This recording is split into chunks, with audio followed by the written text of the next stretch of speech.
Okey, hari ni 10 hari bulan 10 Okey, inilah rumah burung 20 kali 30 Okey, ni kalau kita boleh tengok ini saiz 30 kaki.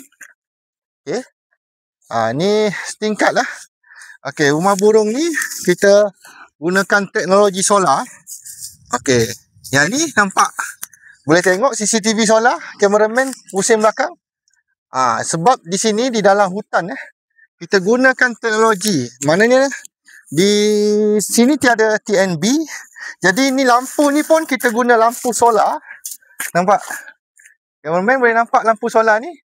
Okey, jadi tujuan kita letak lampu solar ni ialah untuk cegah burung hantu.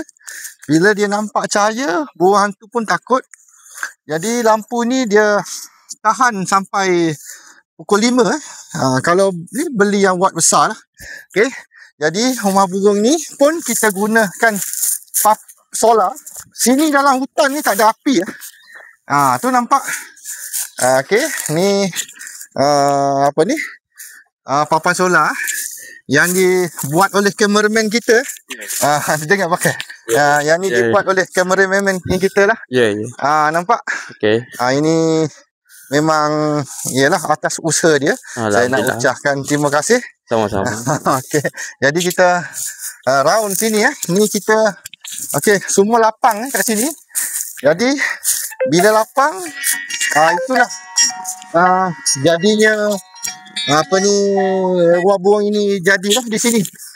Kalau boleh tengok sini boleh nampak burung. Okey, jadi kita sini kita bersama ownernya. Kita interview owner sikit untuk kita masuklah ke dalam rumah burung bersaiz 20 kali 30 yang usianya 6 bulan. Okey. Ini kita bersama ownernya. Okey. Nah. Okey. Jadi kita akan masuk tengok perkembangan rumah burung ni. Dah berapa usia ni? Usia baru 6 bulan. 6 bulan. Okey. Boleh kita masuk? Okey. Tuan rumah kena masuk dulu. Okey. Okey. Assalamualaikum.